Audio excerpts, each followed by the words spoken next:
good morning, everyone. So thank you so much for inviting me to speak today. It's a pleasure to be here, and I'm looking forward to sharing North Carolina's experience with screening for ALD over the past 2 years. So while I'm here presenting on behalf of North Carolina, I am a genetic counselor at UNC Genetics. And so although we do work closely with our colleagues in the state lab, I am a little bit less knowledgeable about some of the technical aspects of the screening process.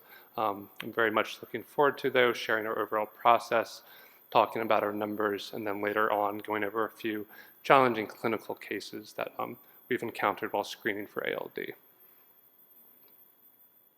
Okay, in terms of disclosures, I do not have any conflicts of interest to disclose. So I'll just start with some background information on the history of newborn screening for ALD in North Carolina. So North Carolina's newborn screening effort first began as a voluntary effort in 1961, and it wasn't until 1991 that it became a legislative mandate. And as Miranda just shared, ALD was added to the RUSP in 2016. 2 years later, in 2018, a pilot study for ALD was completed in North Carolina. And I'll talk about the results of that study in more detail shortly. In 2021, North Carolina became the 4th state to sign RUSP alignment legislation. And then February 14th, 2022 is when we first began screening for ALD. So as of today, it's been a little bit over 2 years that North Carolina has been screening. So as I mentioned, North Carolina conducted a statewide pilot study in 2018, and this was consisted of screening 52,301 specimens with single-tier mass spec assay in a 6-month time period between January 2018 and June 2018, and it was a collaborative effort between UNC Genetics, the state lab, RTI International, as well as Duke University lab. So the cutoff for the study, which measured C26 lyso-PC, was 0.15 micromolar per liter, and screen-positive cases were referred to UNC Genetics for follow-up and confirmatory testing. So as you can see, the results in this time period include 3 positive males with ALD, 3 positive females with ALD, and there was also 1 female with a peroxisome biogenesis disorder, as well as 1 female with Aicardi-Gutierrez syndrome. There is also a male with an indeterminate result and 3 females with false positive results. So the 3 males that were confirmed to have ALD were referred to UNC and all had follow-up with members of genetics, endocrinology, and neurology departments. So in terms of the screening and cutoff values for the pilot study, the positive predictive value for this first tier assay was 67%. All right, so next I'm just going to speak a little bit about the current detection and screening process for ALD that is utilized by our state lab in Raleigh, North Carolina. Okay, so you can see that this is a 2-tier screening process for C26 LPC that starts with a first-tier NeoBase 2 mass spec in positive ion mode. Blood spots from the newborn screening are first run through this first tier, and any specimen that is greater than 0.4 micromolar C26 or the top 3% of the plate is repunched in duplicate and then re-prepared for the second tier, which is a strain mass spec in negative ion mode, and this only detects C26 lyso-PC and has greater specificity. So any results from that second tier that are equal or greater to 0.15 micromolar are then referred to UNC Genetics for follow-up and confirmatory testing. So this testing algorithm provides a little bit more detail about this process. So as you can see, for the first tier, normal results are reported out. Any sample that is unsatisfactory is rejected, and a new sample is requested. And then any sample, again, above 0.4 micromolar or 3% of the plate is reflexed to the second tier for analysis. The second tier samples are actually tested in duplicate, and normal values are reported out. An inconclusive result is basically where one replicate is above the cutoff, then one replicate is below the cutoff. So these are rerun in duplicate. And essentially, if there's a second inconclusive result, that is also sent to UNC Genetics for follow-up, as well as any results above 0.15 micromolar. So I'm going to talk a little bit about our process at UNC shortly, but I do want to go over some of the numbers. So this slide again represents roughly about 2 years of data between when we started 2022, and then our cutoff for this presentation was actually at the end of December 2023. So during this time, approximately 267,000 specimens were screened by first-tier Neobase 2, and of those, 24,572 were reflexed second-tier testing, which is a reflex rate of about 9%. So of these approximately 24,000 samples that were reflexed to second-tier testing, 68 or 0.03% were then sent to UNC Genetics for further testing. So this is a screen rate of about 1 in 4,000, or positive screen rate. All right, so here's our breakdown of the diagnostic test results for the 68 patients who were referred to UNC Genetics. So of these, 48 were female and 20 were male. As you can see, we had significantly more females who screened positive, which was a little bit surprising. We've had 11 males diagnosed with ALD during this time. I should just specify that a confirmed diagnosis presently consists of elevated very long-chain fatty acids, as well as a pathogenic variant, or VUS, in ABCD1. We've also had 18 confirmed females with ALD. And overall, these numbers equate to a positive predictive value, which again is the chance that a screen positive is a true positive, of 55% for males and then 46% for females. So I've also been informed that these PPV values are pretty good as far as newborn screening conditions go. So we've had 4 individuals with Zellweger spectrum disorders, including 3 males and 1 female. We've also had 1 male that we've classified as indeterminate, and I'll talk a little bit about that case later on in the presentation. So, sorry, I just want to comment actually on a few things in the left-hand column here. So we've also had a number of females with elevated very long-chain fatty acids with negative sequencing of ABCD1, as well as negative sequencing of a larger gene panel. And so at this time, we're recommending that these patients have repeat very long-chain fatty acids with their PCP, and we have not rolled out a diagnosis for these patients at this time. While there's also been a few families of females who screen positive, then either no-show to appointments or decline testing. We haven't had any male patients screen positive decline testing, so any female patients so far who have no-showed repeatedly, we do call 3 times and then send a written letter to the family as well as the PCP. So just going through these numbers, overall, these numbers represent about 1 in 24,000, or for ALD males represent about 1 in 24,000 births. And then for females that have been confirmed positive, it's about 1 in 15,000 births. So just to review again these numbers, the state lab has indicated that the reflex rate of 9% from the first tier is higher than their initial target of 3%. However, this is due to that known interferent that Victoria spoke about yesterday for the Neobase 2. The lab is considering some other testing options in basically trying to reduce this reflex rate. Overall, the range for confirmed males is between 0.16 micromolar and 1. And as mentioned earlier, our PPV for males was 55% and 46% for females. So I'd also like to mention that we've had at least 1 infant who had an abnormal newborn screen after their initial newborn screen was normal. And so the lab is working on some repeat algorithms for cases like these, and there can be a number of reasons that a newborn screen is repeated. And so that low range of a male with ALD at 0.16 micromolar, that is a variant that is classified as a VUS in the ABCD1 variant database. So it is possible that this variant is one of those gray zone variants that Stefan was speaking to yesterday.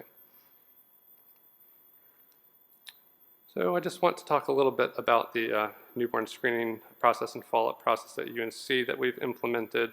So we are fortunate to have a number of geneticists and genetic counselors who can help coordinate the newborn screening, see patients with ALD. We're also very fortunate to work closely with our colleagues in neurology and endocrinology. Dr. Kim Kazo from the UNC Transplant and Cell Therapy has also been very involved, and we try to meet routinely essentially to discuss our protocol and then to review any updates that might inform our process moving forward. All right, so here's our current process for for male screen positive results. And I'll also speak shortly. Essentially what happens is if there's a screen positive, the North Carolina State Lab in Raleigh emails positive screens to UNC Genetics. Our newborn screening coordinator then contacts the patient's PCP and provides both patient and provider ALD fact sheets. But like we heard yesterday from patient story from Jason, that these fact sheets may or may not make their way to families. And so we do also have our newborn screening coordinator call the families directly to make the appointment with UNC Genetics, and she is someone who sees ALD patients with the geneticist, with the genetic counselor, so she is very familiar with the condition, and that offers an opportunity to answer kind of any initial questions the family might have before actually meeting with us in genetics. And so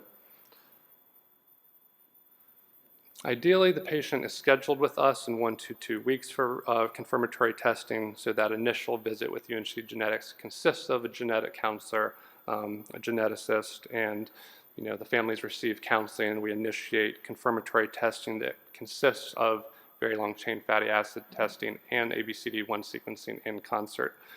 Typically, we get those results back for the very long chain fatty acids before the gene sequencing, but we call families as soon as we get the results for both of them.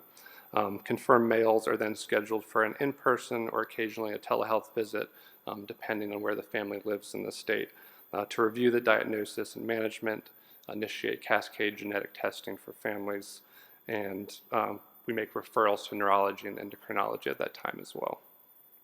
So in the scenario that very long chain fatty acids are elevated, but then gene sequencing for ABCD1 is negative, we do reflex to a larger gene panel of about 40 genes.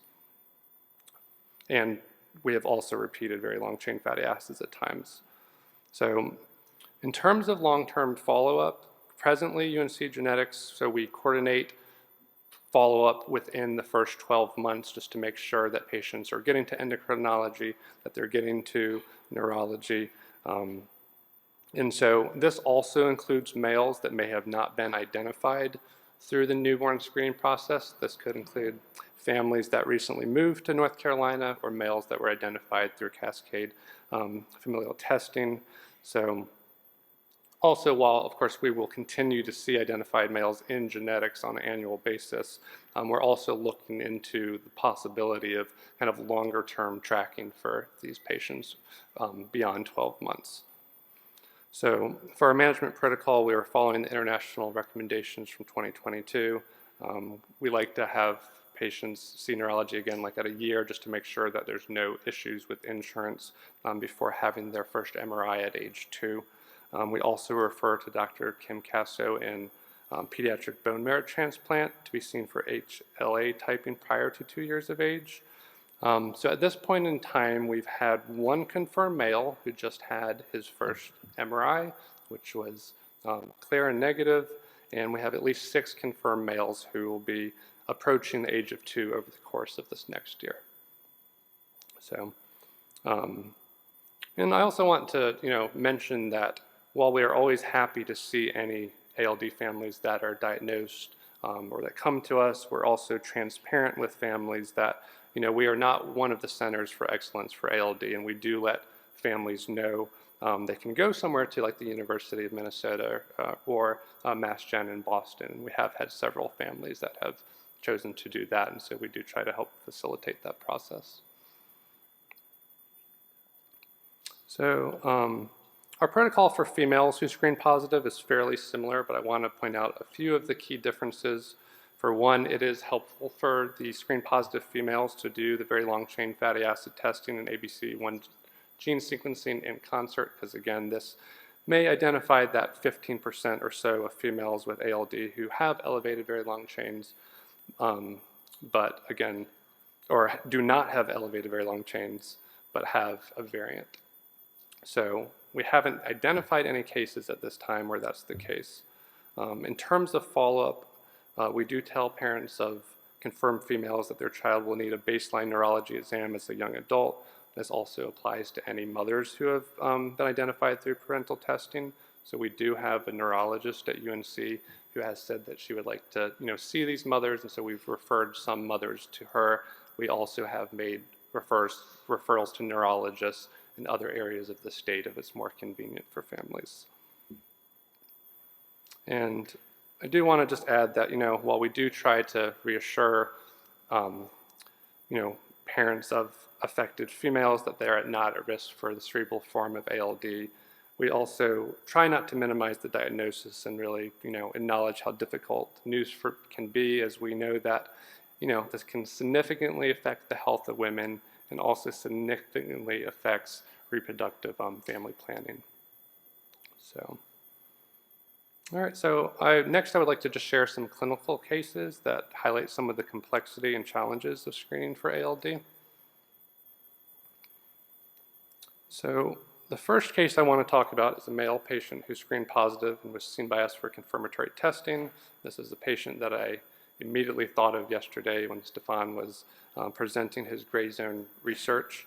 And so his very long chain fatty acid results were reported to be minimally elevated but not specific for ALD or Zellweger spectrum disorder. So the lab that completed the testing noted, in the absence of clinical information, the significance of this result is uncertain. The dietary artifact cannot be excluded. The results of the ABCD1 gene sequencing did identify a likely pathogenic variant through the performing lab. However, this is a variant that has conflicting classification in the literature. So the ClinVar database shows that the performing lab did classify it as likely pathogenic, but 2 submissions from other labs classified this as a VUS. In the ABCD1 variant database, this variant was also classified as a VUS. So kind of given the initial uncertain very long chain fatty acid result and then this conflicting evidence, we sent repeat very long chain fatty acid testing. It did come back this time consistent with ALD on the report. Parental testing is still pending, but I do think this case highlights just how difficult interpreting some of these diagnostic results can be. And I'm thankful for the Gray Zone project. I think this is, potentially maybe a variant that would be helpful to be analyzed.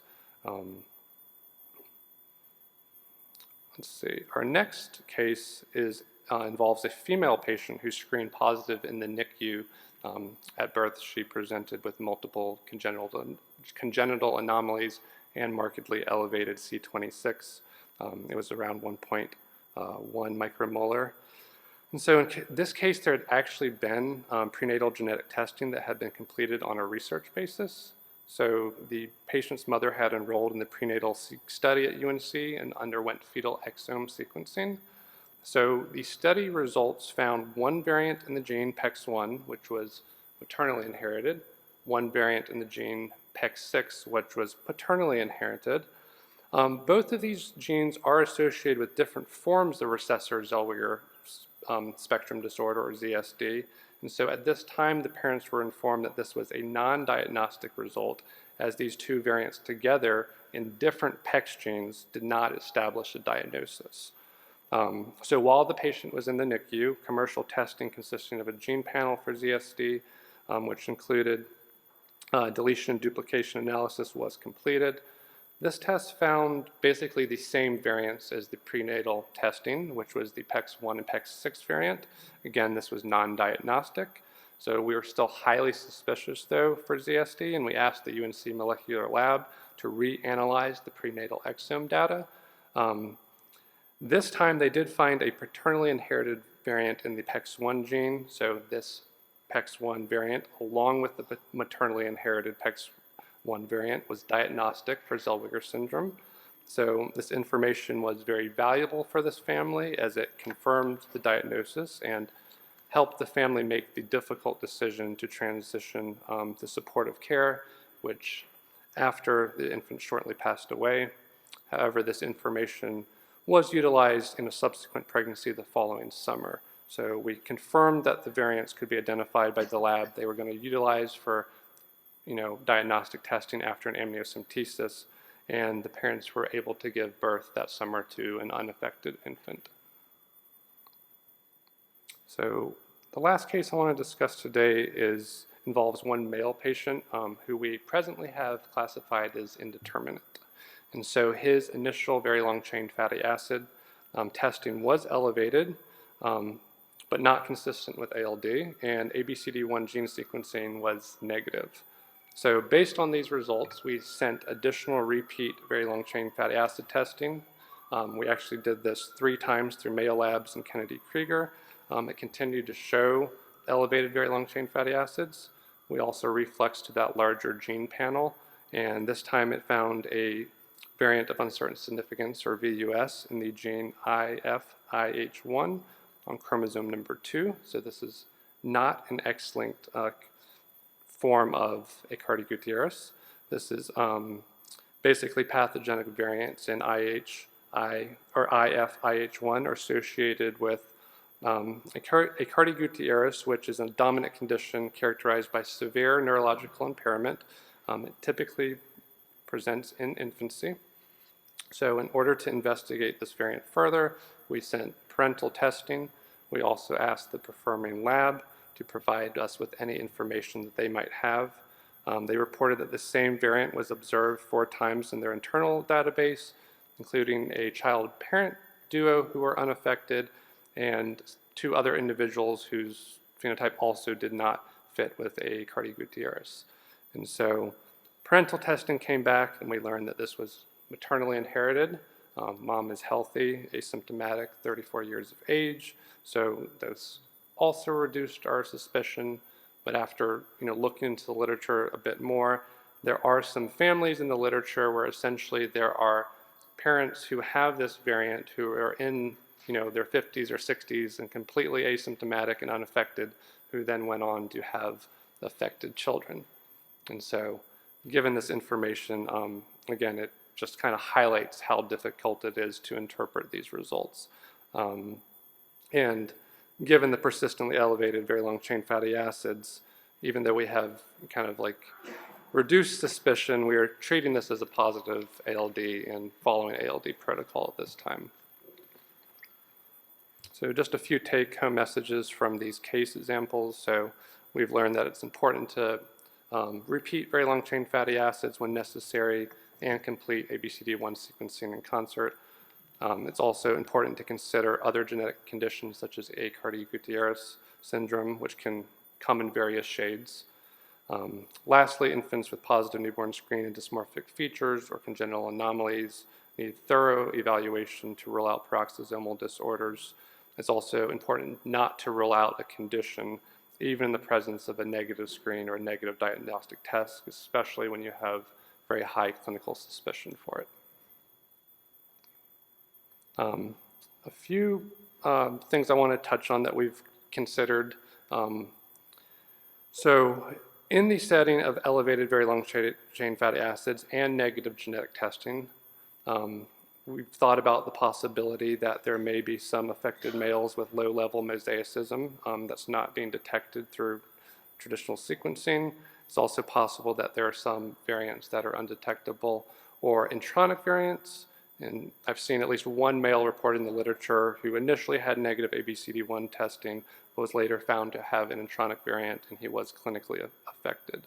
Our our case examples also illustrate it's important to think about other genetic conditions. And then for the last point, so I saw that the genetics team at Seattle Children's Hospital published a study in 2022 that found that maternal consumption of peanut butter could actually lead to falsely elevated very long chain fatty acid levels. So in some of these settings, we have informed parents and asked mothers with these persistently elevated very long chain fatty acids in negative testing kind of about their diet and if this could be a possibility.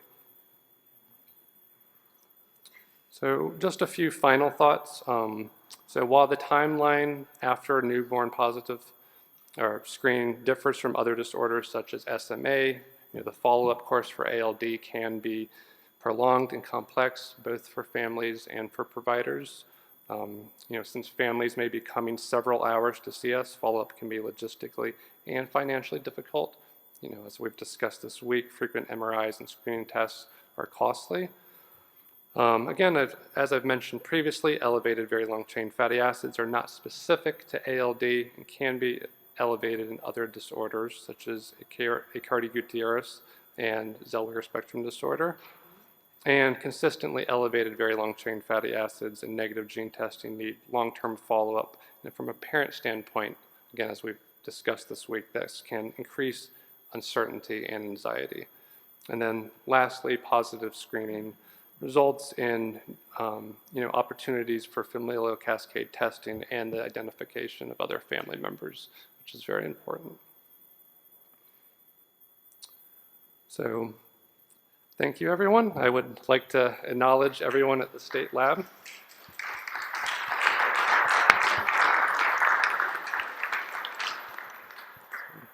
We've had a number of people at the state lab who have collaborated with us, and I just also want to thank all of my colleagues at UNC for everything they do, and I'm happy to take any questions if anyone has any at this time. Thank you, that was very good. I have a question that I probably should know. When you do gene testing after elevated levels, do you do whole genomic or whole exome? So we're just doing single gene sequencing for ABCD1 initially in concert with the very long chain fatty acid testing. And if that's negative, we're reflexing to just a gene panel that's 40 genes that are associated with elevated. Yeah, but is it exome sequencing you're doing or whole genomic sequencing? Do you know? I'm not sure. I know it includes deletion duplication analysis, but yeah, because you said you had variants intragenic. We haven't identified but I mean, any variants whole genomic like that. should theoretically identify a good number of those. Sure. So that's kind of with the testing we're doing. One of the limitations is that it would be unlikely to pick up an intronic variant like that. And like you said, whole genomic sequencing. PerkinElmer especially, they talk about that they offer whole genomic testing for genes as opposed to just whole exome. So this may be a possibility for some of these cases where we haven't found a genetic variant. That I think that's something to certainly consider that we could do. Because I would have thought it would be a good idea since it's one gene to just do whole genomic on all those to start with. Like for instance, the one where you found one gene and not the other. You're saying to initially start with whole... Actually, if you're going to do it, you might as well do whole genomic. It's one of the situations where whole genomic might be better than whole exome. And I don't know whether maybe you're doing that already. I think it comes down to our current process for sending whole genome sequencing, and just what our referral lab does. There's a lot that goes on to kind of make the decisions about what type of testing to send. Yeah, I'll go back. I don't even know what we're doing, so I'll go back and find out what we're doing.